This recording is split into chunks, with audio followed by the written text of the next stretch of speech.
विनोद जी, ये तो अब जांच से पता चलेगा कि जो 61 में से 50 सवाल अडानी से जुड़े हुए थे, संसद में पूछे महुआ मोइत्रा ने, वो पैसे लेकर पूछे या खुद ब खुद पूछे।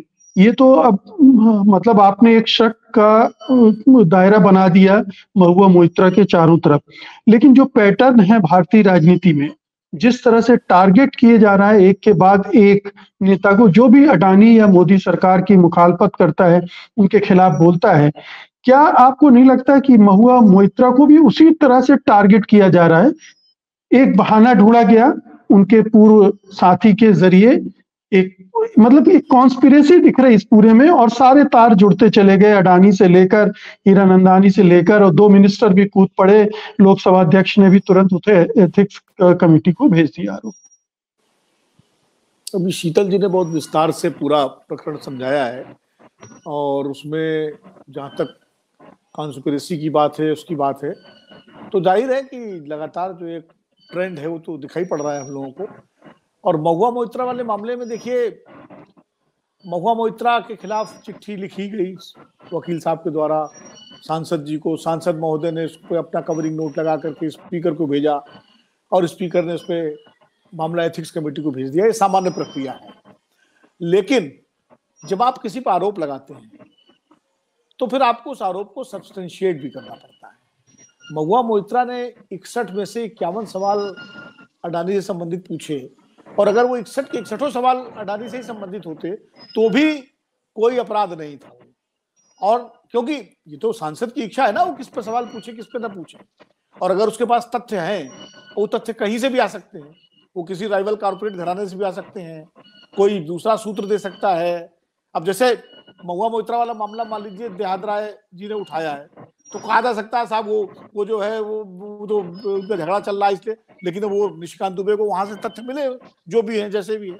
तो ऐसे ही महुआ मोइत्रा को भी अगर कहीं से तथ्य मिल रहे हैं, वो चाहे किसी कॉर्पोरेट घराने से मिल रहे हो, चाहे किसी ब्यूरोक्रेट से मिल रहे हो, चाहे किसी जांच एजेंसी से मिल रहे हो, किसी फाइनेंशियल इंस्टीट्यूशन से मिल रहे हो, तो वो तो एमपी वहां से जुटाएगा ही। इसके पहले भी कोई पहली बार नहीं हुआ है कि किसी कॉर्पोरेट से संबंधित सवाल है सांसदों ने पूछे हो। सांसद हमेशा तमाम सारे आर्थिक मुद्दों से जुड़े हुए सवाल, कॉर्पोरेट घरानों को जिसमें स्वार्थ होते हैं, हित होते हैं, उनसे जुड़े हुए सवाल पूछते रहे हैं। सवाल प्रश्न ये है कि क्या उन्होंने पैसे लेके पूछे, या सिर्फ उनका जो एक दायित्व है एमपी के नाते उसके लिए पूछे। तो पैसे तो साबित करना पड़ेगा, उसके लिए कैश लिया, क्या लिया, ट्रेल है, वो सब उसको तो बताना पड़ेगा। ऐसे खाली कह देने से नहीं होता है कि उन्होंने पैसे लिए। कैश फॉर क्वेरी का जो मामला आया था, लोग इसमें बड़ी चर्चा उसकी हो रही है, साहब उसमें तो ये हो गया था, उसमें बाकायदा स्टिंग ऑपरेशन था। उसमें बाकायदा स्टिंग ऑपरेशन में राज्यसभा और लोकसभा के तमाम सांसदों के का स्टिंग ऑपरेशन करके उनसे खुद कहलवाया गया था हाँ वो पैसे लेते हैं सवाल पूछने की, और बाकायदा रेट बता रहे थे किसके। तो इसलिए उसमें तुरंत कमेटी बनी और कार्यवाही हुई और उन सबको बर्खास्त किया गया। यहाँ ऐसा कुछ नहीं है, कोई स्टिंग ऑपरेशन नहीं, कुछ नहीं। हाँ, एक लॉगिन वाला मसला जरूर है जिसका आईटी मिनिस्ट्री जांच करेगी, और जिसपे महुआ मोइत्रा ने कहा कि फिर अगर जांच ही करनी तो सारे सांसदों के का जो लॉगिन वो है वो ओपन किया जाए, क्योंकि किसका किसके पास, वो उनका एक अपना डिफेंस है। मुझे लगता है कि देखिए, जैसा शीतल भाई ने कहा, गिरफ्तारी तो एजेंसियां आज की तारीख में किसी पर कहीं भी कर सकती, फिर आप कोर्ट में लड़ते रहिए, जमानत कराते रहिए, ये तो बड़ा आम चलन है इस देश में।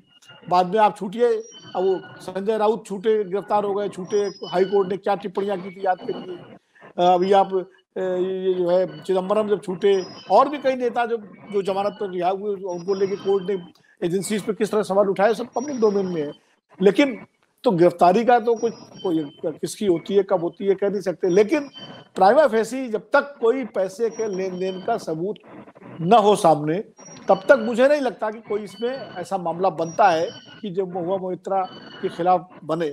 मुझे एक चीज जरूर इस पे आश्चर्य है, और शायद सभा इस पे प्रकाश डालेंगी, कि महुआ मोइत्रा की पार्टी की नेता ममता बनर्जी क्यों चुप हैं।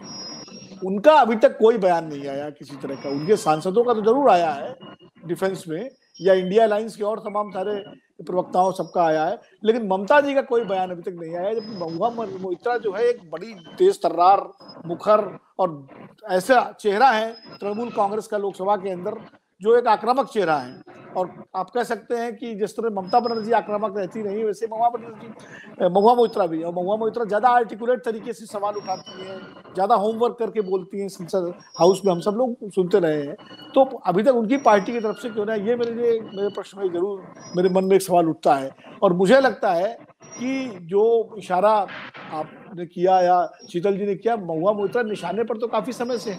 जिस तरह वो घेरती हैं सरकार को, जिस तरह वो बिल्कुल जो है मुखर होकर के संसद के अंदर बोलती हैं, चाहे अडानी का मसला हो, चाहे मणिपुर का मसला हो, चाहे बृजभूषण शरण सिंह वाला मसला हो, जो पहलवानों वाला मसला, जितने विवादास्पद या ऐसे मुद्दे रहे हैं जिनसे सरकार परेशान हो सकती है या सत्तारूढ़ दल की परेशानी पड़ सकती है, उसमें महुआ मोइत्रा बहुत मुखरता के साथ, कई बार तो वो अपनी पार्टी के नेताओं और कांग्रेस पार्टी के और दूसरे दलों के नेताओं से भी ज्यादा मुखर और प्रखर होकर बोलती है। तो निश्चित रूप से वो खटकने वाली तो सांसद है ही।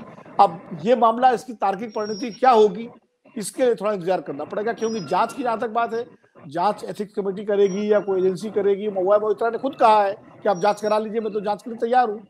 तो मुझे लगता है कि थोड़ा मामला राजनीतिक विवाद का विषय बनेगा आने वाले दिनों में। सत्य हिंदी का ऐप डाउनलोड करें गूगल प्ले स्टोर पर।